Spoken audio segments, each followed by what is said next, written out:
ತಿರುಚಿಟ್ರಂಬಲಂ ಓಂ ಶಿವಾ ತಿರುಚಿಟ್ರಂಬಲಂ.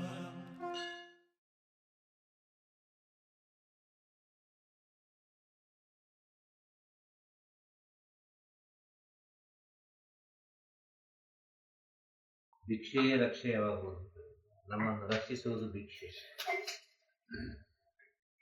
ಭಗವಂತ ಕೊಟ್ಟ ಭಿಕ್ಷೆಯನ್ನು ನಾವು ಸರಿಯಾಗಿ ಉಪಯೋಗಿಸಿಕೊಂಡ್ರೆ ಅದು ನಮಗೆ ರಕ್ಷೆ.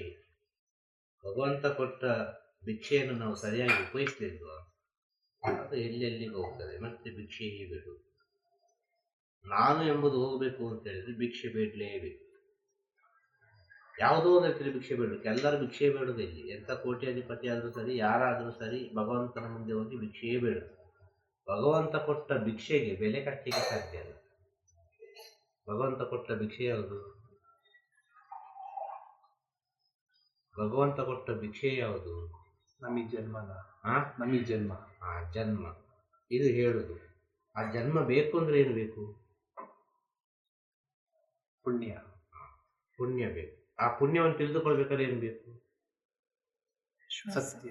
ಸತ್ಯ ಸತ್ಯ. ಆ ಸತ್ಯವನ್ನು ತಿಳಿಬೇಕಾದ್ರೆ ಏನು ಬೇಕು? ಗುರು. ಆ ಗುರು ಅಂತ ತಿಳಿಬೇಕಾದ್ರೆ ಏನು ಬೇಕು? ಜ್ಞಾನ. ಆ ಜ್ಞಾನವನ್ನು ನಾವು ಪಡಿಬೇಕಾದ್ರೆ ಏನು ಬೇಕು? ಭಿಕ್ಷೆ ಬಿಡಬೇಕು. ಭಿಕ್ಷೆ ಬಿಡಬೇಕು. ಆ ಭಿಕ್ಷೆ ಯಾವುದು? ಭಗವಂತ ಕೊಟ್ಟ ಭಿಕ್ಷೆ ಯಾವುದು? ಶ್ವಾಸ. ಎಸ್, ಶ್ವಾಸ ಭಗವಂತ ಕೊಟ್ಟ ಭಿಕ್ಷೆ. ಅಪ್ಪ ಅಮ್ಮ ದೇಹ ಕೊಟ್ಟರು, ಶ್ವಾಸ ಅಪ್ಪ ಅಮ್ಮ ಕೊಟ್ಟಿಲ್ಲ. ಆ ಶ್ವಾಸ ಕೊಟ್ಟದ್ದು ಭಗವಂತ. ಆ ಶ್ವಾಸ ಇದ್ರೆ ಎಲ್ಲವೂ. ಆಗ ಭಗವಂತ ಕೊಟ್ಟ ಭಿಕ್ಷೆ ಶ್ವಾಸ. ಆ ಶ್ವಾಸ ಇರುವವರೆಗೆ ನಮ್ಮ ಜೀವ, ನಮ್ಮ ಜೀವನ. ಶ್ವಾಸ ಹೋದ ನಂತರ ಶವ.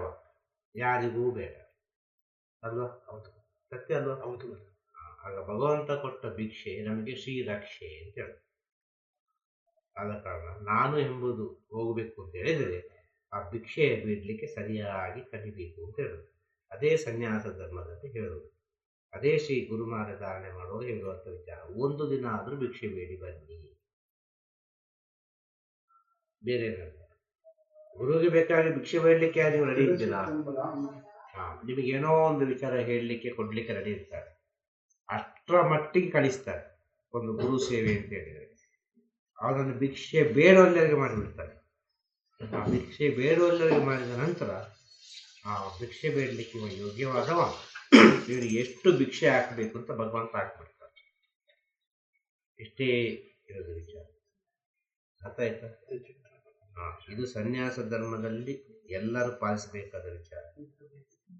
ಪ್ರತಿಯೊಂದು ಮನೆ ಮನೆಗೆ ಹೋಗಿ ಅಮ್ಮ ತಾಯಿ, ಅಮ್ಮ ತಾಯಿ, ಅಮ್ಮ ನನಗೆ ಹಸಿವೆ ಆಗ್ತದೆ ಊಟ ಕೊಡು, ಅಮ್ಮ ನನಗೆ ಹಸಿವೆ ಆಗ್ತದೆ ಊಟ ಕೊಡು, ಅಮ್ಮ ನನಗೆ ಹಸಿವೆ ಆಗ್ತದೆ ಊಟ ಕೊಡು.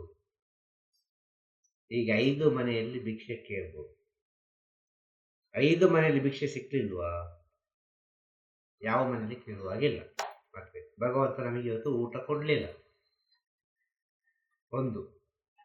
ಇನ್ನೊಬ್ಬ ಇರ್ತಾನೆ, ಅವನಿಂದ ಸ್ವಲ್ಪ ಮೇಲಾಗಿದ್ದ. ಅವ ಯಾವ ರೀತಿ ಇರ್ತಾನೆ ಗೊತ್ತುಂಟ? ಅವ ಭಿಕ್ಷೆ ಬೇಡುವುದಿಲ್ಲ.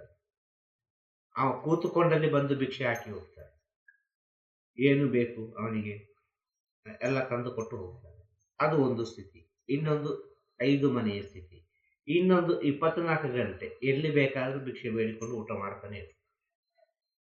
ಇದು ಇನ್ನೊಂದು ಸ್ಥಿತಿ. ಈ ಸತ್ಯ ವಿಷಯ. ಸುಮ್ಮನೆ ಸನ್ಯಾಸಿ ಆಗಲಿಕ್ಕೆ ಆಗುದಿಲ್ಲ. ಸುಮ್ಮನೆ ಸನ್ಯಾಸಿ ಆಗಲಿಕ್ಕೆ ಸಾಧ್ಯವೇ ಇಲ್ಲ ಅಂತ ಹೇಳುದು. ನಾನು ಎಂಬುದು ಬಿಡಬೇಕು ಅಂದರೆ ಗುರುಗಳು ಮೊದಲು ಕೊಡುವ ಪರೀಕ್ಷೆ ಏನಂತ ಹೇಳಿದ್ರೆ 4 ಮನೆಗೂ ಭಿಕ್ಷೆ ಬೇಡ್ತಾರೆ. ಹೋಗಿ ಕೇಳು. ಅಲ್ಲಿ ನಾಯಿಯಾಗಿ ನಿಂತುಕೋ, ಅಲ್ಲಿ ಹೊರಗೆ ಹೋಗಿ ಬೊಗಳು. ಅಲ್ಲಿ ಏನೋ ಒಂದು ವಿಷಯ, ಏನೊಂದು ಆಗ್ತಾರ ಹಿಂಗೆ ಒಂದು ನಾಯಿ ಬಂದಿದೆ ಅಂತೇಳಿ.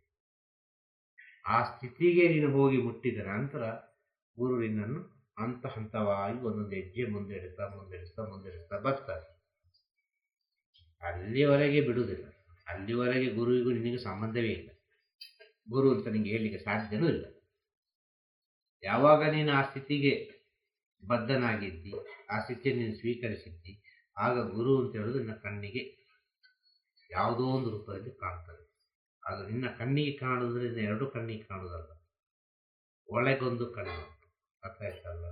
ಅಂತರ್ದೃಷ್ಟಿ, ಆ ಅಂತರ್ದೃಷ್ಟಿಗೆ ಕಾಣ್ತದೆ, ಡೆಫಿನೆಟ್ ಕಾಣ್ತದೆ. ಅದು ಅನೇಕ ರೀತಿಯಲ್ಲಿ ಕಾಣ್ತದೆ. ಗುರುವಿನ ಸ್ವರೂಪ ಯಾವುದ್ಯಾವುದೋ ರೀತಿ ಅವ ಹೇಗೆ ನೋಡ್ತಾನೆ ಹಾಗಾಗಿ ಕಾಣ್ತದೆ, ಜೊತೆಗೆ ಇದ್ದಾಗೆ ಕಾಣ್ತದೆ, ನಮ್ಮ ಒಟ್ಟಿಗೆ ಆಟ ಆಡಿದಾಗೆ ಕಾಣ್ತದೆ, ನಮ್ಮ ಒಟ್ಟಿಗೆ ಊಟ ಮಾಡಿದಾಗೆ ಕಾಣ್ತದೆ, ನಮ್ಮ ಒಟ್ಟಿಗೆ ಓಡಾಡಿದಾಗೆ ಕಾಣ್ತದೆ, ಎಲ್ಲವೂ ಕಾಣ್ತದೆ.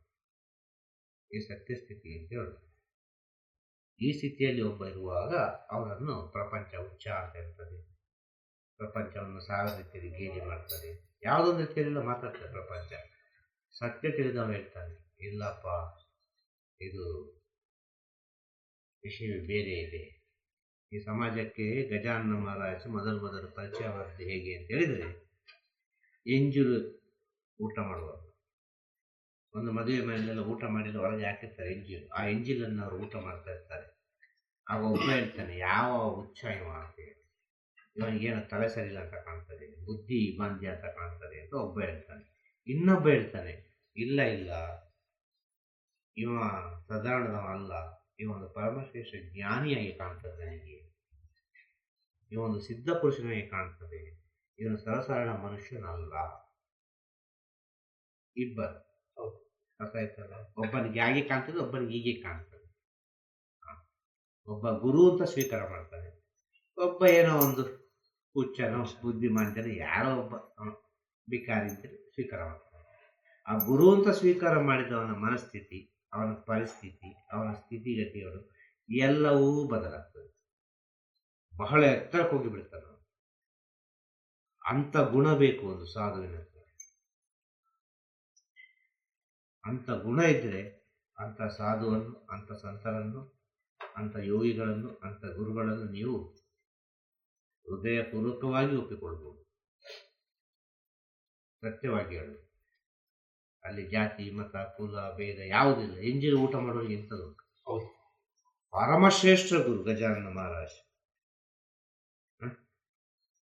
ಇದು ಸತ್ಯವಾದ ವಿಷಯ, ಇದನ್ನು ಅರ್ಥ ಮಾಡಿಕೊಳ್ಳಿ. ಸುಮ್ಮನೆ ಗುರುಗಳ ಹತ್ರ ಬಂದು 24 ಗಂಟೆ ಕೂತುಕೊಂಡು, ರಾತ್ರಿ ಆಗಲು ಕೂತುಕೊಂಡು ಏನೆಲ್ಲ ಮಾತಾಡಿಕೊಂಡು ಅದರ ಬಗ್ಗೆ ಇದರ ಬಗ್ಗೆ ಆಚೆದ್ರ ಬಗ್ಗೆ ಈಚೆದ್ರ ಬಗ್ಗೆ ಮಾತಾಡಿ ಏನೂ ಪ್ರಯೋಜನ ಇಲ್ಲ. ಗುರುವನ್ನು ಯಾವಾಗ ನಿಮ್ಮ ಅಂತರಾತ್ಮಲ್ಲಿ ಇಟ್ಟುಕೊಂಡಿದ್ದೀರೋ ಕ್ಷಣದಲ್ಲಿ ಗುರು ನಿಮ್ಮ ಕಣ್ಣ ಮುಂದೆ ಒಂದೊಂದು ರೂಪದಲ್ಲಿ ಕಾಣ್ತಾನೆ ಎಂಬುದು ಪರಮ ಸತ್ಯವಾದ ವಿಚಾರ. ಎಲ್ಲವೂ ನಿಮ್ಮ ಒಳಗೆ ಇರುವಂಥ ವಿಚಾರ. ನಿಮ್ಮ ಒಳಗೆ ಇರುವ ವಿಚಾರವೇ ಬೇರೆ, ನಿಮ್ಮ ಒಳಗೆ ಇರುವ ವಿಚಾರವೇ ಬೇರೆ. ಇದೆಲ್ಲವೂ ನಡೆಯುವುದು ನಿಮ್ಮ ಒಳಗಿನ ವಿಚಾರಕ್ಕೆ. ನಿಮ್ಮ ಒಳಗಿನ ವಿಚಾರ ಅಂದರೆ ನಿಮ್ಮ ಆತ್ಮದ ವಿಚಾರ, ನಿಮ್ಮ ಆತ್ಮದ ಸಂಬಂಧ, ನಿಮ್ಮ ಆತ್ಮದ ಸ್ಥಿತಿ. ಅದು ಆಟೋಮೆಟಿಕ್ಕಾಗಿ ನಿಮ್ಮನ್ನು ಯಾವ ದಾರಿ ಕರ್ಕೊಂಡು ಹೋಗ್ಬೇಕು ಅಲ್ಲಿ ಕರ್ಕೊಂಡು ಹೋಗ್ತಾರೆ. ಅದನ್ನು ತಪ್ಪಿಸಲಿಕ್ಕೆ ಯಾರಿಂದಲೂ ಸಾಧ್ಯ ಇಲ್ಲ.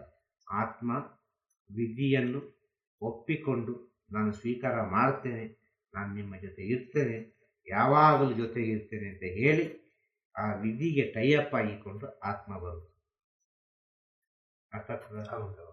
ಇದನ್ನು ನೀವು ಸ್ವೀಕರಿಸಲಿಕ್ಕೆ ರೆಡಿ ಇದೆಯಾ? ನಿಂಗೊಂದು ಜನ್ಮ ಕೊಡ್ತೇನೆ ಅಂತ ಹೇಳ್ತಾರೆ.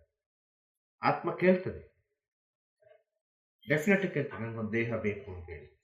ನೀನು ಮಾಡಿದ ಪಾಪಕ್ಕೆ ನಾಯಿಯಾಗಿ ಹುಟ್ಟು ಅಂತ ಹೇಳ್ತದೆ. ಯಾವುದು? ವಿಧಿ. ಭಗವಂತ ಹೇಳುವುದಿಲ್ಲ, ವಿಧಿ ಹೇಳ್ತದೆ. ನೀನು ಮಾಡಿದ ಪಾಪಕ್ಕೆ ನಾಯಿಯಾಗಿ ಹುಟ್ಟು, ನೀನು ಮಾಡಿದ ಪಾಪಕ್ಕೆ ಮೃಗ ಪಕ್ಷಿಗಳಾಗಿ ಹುಟ್ಟು, ನೀನು ಮಾಡಿದ ಪಾಪಕ್ಕೆ ಯಾವುದೋ ಒಂದು ರೀತಿಯಲ್ಲಿ ಹುಟ್ಟು ನೀನು ಅಂತ ಹೇಳ್ತದೆ. ಆತ್ಮಕ್ಕೆ ಗೊತ್ತಾಗ್ತದೆ, ಹೌದು ನಾನಿಷ್ಟು ಪಾಪ ಮಾಡಿದ್ದೇನೆ, ನಾನು ಈ ಜನ್ಮದಲ್ಲಿ ಬರಬೇಕು, ನಾನು ಇದನ್ನು ಅನುಭವಿಸಿ ನಾನು ಮುಂದಿನ ಜನ್ಮಕ್ಕೆ ಹೋಗಬೇಕು ಅಂತೇಳಿ ಪ್ರಯತ್ನ ಪಡ್ತದೆ. ಹಾಗೆ ಸಕಲ ಜೀವರಾಶಿಯನ್ನು ದಾಟಿ ಕೊನೆಗೆ ಬರುವ ಜೀವರಾಶಿ ಮನುಷ್ಯ ಜೀವರಾಶಿ. ಈ ಮನುಷ್ಯ ಜೀವರಾಶಿಗೆ ಬಂದಾಗ ಈ ಬ್ಯಾಕಿದ್ದೆಲ್ಲ ಜೀವರಾಶಿಯ ಆ ಒಂದು ಗುರಿಯನ್ನು ಮರಿತದೆ. ಕಾರಣ ಏನು ಗೊತ್ತಾ? ಬಾಕಿ ಎಲ್ಲ ಜೀವರಾಶಿಗಳಿಗಿತ್ತು ಈ ಜನ್ಮವನ್ನು ದಾಟಿ ಮುಂದಿನ ಜನ್ಮಕ್ಕೆ ಹೋಗ್ಬೇಕು, ಈ ಜನ್ಮವನ್ನು ದಾಟಿ ಮುಂದಿನ ಜನ್ಮಕ್ಕೆ ಹೋಗಬೇಕು, ಈ ಜನ್ಮವನ್ನು ದಾಟಿ ಮುಂದಿನ ಜನ್ಮಕ್ಕೆ ಹೋಗ್ಬೇಕೆಂಬ ಒಂದು ಅರಿವಿತ್ತು. ಅದಕ್ಕೆ ಮನುಷ್ಯನಿಗೆ ಏನಾಯಿತು ಗೊತ್ತಾ? ನಾನು ಎಂಬುದು ಸ್ಟ್ರಾಂಗ್ ಆಗಿ ನಾನು ಎಂಬುದು ಎಲ್ಲವನ್ನು ಮರೆಸಿತು. ಆದ ಕಾರಣ ಹೇಳೋದು ಮನುಷ್ಯ ಜನ್ಮ ಶ್ರೇಷ್ಠ ಜನ್ಮ, ಆದರೆ ಮನುಷ್ಯ ಜನ್ಮ ಬಹಳಷ್ಟು ದರಿದ್ರವಾದ ಜನ್ಮ. ಎರಡು ಉಂಟು, ಒಂದು ನಾಣ್ಯದ ಎರಡು ಮುಖಗಳಾಗಿ. ಮನುಷ್ಯ ಜನ್ಮ ಬೇಕಾ ಅಂತ ಕೇಳ್ತಾರೆ ಕೆಲವರು. ಆ ಮನುಷ್ಯ ಜನ್ಮವನ್ನು ಅರ್ಥ ಮಾಡಿದರೆ ಅದು ಬಹಳ ಪವಿತ್ರ. ಮನುಷ್ಯ ಜನ್ಮವನ್ನು ಅರ್ಥ ಮಾಡಲಿಲ್ವ ಅದು ಬಹಳ ದರಿದ್ರ, ಬಹಳ ಪಾಪದ ಜನ್ಮ. ಅರ್ಥ ಮಾಡಿಕೊಳ್ಳೋದು. ಮನುಷ್ಯ ಜನ್ಮ ಅರ್ಥ ಮಾಡಿಕೊಂಡ್ರೆ ಎಲ್ಲವೂ ಮುಗಿಯಿತು. ಆಗ ಮನುಷ್ಯ ಜನ್ಮವನ್ನು ಅರ್ಥ ಮಾಡಿಕೊಳ್ಬೇಕು. ಮಾನವನಾಗಿ ಯಾಕೆ ಹುಟ್ಟಿದೆ, ನಾನು ಮಾನವನಾಗಿ ಹುಟ್ಟಿ ಹೇಗೆ ಮನುಷ್ಯನಾದೆ, ಮನುಷ್ಯನಾದ ನಂತರ ನಾನು ಏನು ಮಾಡಬೇಕು ಎಂಬ ವಿಚಾರ ಯಾರ ಒಳಗೆ ಉದಯ ಆಗ್ತದೋ ಅವನು ಮಹಾಜ್ಞಾನಿ ಆಗ್ತಾನೆ. ಇಷ್ಟೇ ಹೇಳ್ಬೋದು. ಅರ್ಥ ಆಯ್ತಾ? ಅದಕ್ಕೆ ಬೇಕಾದ್ದು ಗುರು. ನಿನ್ನ ಮುಂದಿನ ಜನ್ಮದ ಸಿದ್ಧತೆಗೆ ಬೇಕಾದ್ದು ಗುರು. ಈ ಜನ್ಮಕ್ಕೆ ನಿಮಗೆ ಗುರುವಿನ ಅವಶ್ಯಕತೆ ಇಲ್ಲ. ಆದ್ದರಿಂದ ಮುಂದಿನ ಜನ್ಮದ ಸಿದ್ಧತೆ ನಿನ್ನ ಆತ್ಮ ಮಾಡ್ತಾ ಉಂಟು. ಅದಕ್ಕೆ ಬೇಕಾಗಿ ನಿನ್ನ ಗುರು ಸೇವೆ ಮಾಡುವುದು ಎಂಬುದನ್ನು ತಿಳಿದುಕೋ. ನಿನ್ನ ಮುಂದಿನ ಜನ್ಮದ ಸಿದ್ಧತೆಯನ್ನು ಆತ್ಮ ಮಾಡ್ತಾ ಉಂಟು, ಅದಕ್ಕೆ ಬೇಕಾಗಿ ನಿನ್ನ ಗುರು ಸೇವೆ ಮಾಡು. ಇದು ಸತ್ಯ. ಆತ್ಮ ಹೇಳ್ತದೆ, ಸಾಕಾಯ್ತು, ಇನ್ನಾಗುವುದಿಲ್ಲ, ಗುರುಗಳ ಹತ್ರ ಹೋಗುವ, ಅವರ ಸೇವೆ ಮಾಡುವ, ಅವರ ಜೊತೆ ಇರುವ ಅಂತೇಳಿ ಡಿಸೈಡ್ ಮಾಡೋದು ಆತ್ಮ. ಆತ್ಮ ನಿಲ್ಲಬೇಕು ಅಂದರೆ ಶ್ವಾಸ ಇರಬೇಕು ಅಂತ ಹೇಳ್ತಾರೆ. ಆ ಶ್ವಾಸ ಎಂಬುದು ಭಗವಂತ ಕೊಟ್ಟ ಭಿಕ್ಷೆ. ಆ ಭಿಕ್ಷೆಯಲ್ಲಿ ಸರಿಯಾಗಿ ಉಪಯೋಗಿಸಬೇಕು. ಭಿಕ್ಷೆ ಪಾತ್ರ ಚೆನ್ನಾಗಿದ್ದರೆ ಭಿಕ್ಷೆ ಶಾಶ್ವತವಾಗಿ ನಿಲ್ತದೆ. ಭಿಕ್ಷೆ ಪಾತ್ರೆ ತೂತಾದರೆ ಭಿಕ್ಷೆ ಹೋಗ್ತಾನೆ ಇರ್ತದೆ. ಕೊಟ್ಟದ್ದು ಎಷ್ಟು ಕೊಟ್ಟದ್ದು ನಿಲ್ಲುವುದಿಲ್ಲ. ಇಷ್ಟೇ ಹೇಳು. ಅರ್ಥ ಆಯ್ತಾ? ಶುಭವಾದ. ತಿರುಚಿಟ್ರಂಬಲಂ. ಗುರುವೇ ಶರಣಂ. ನಮಃ ಶಿವಾಯ. ನಮಃ ಶಿವಾಯ. ತಿರುಚಿಟ್ರಂಬಲಂ.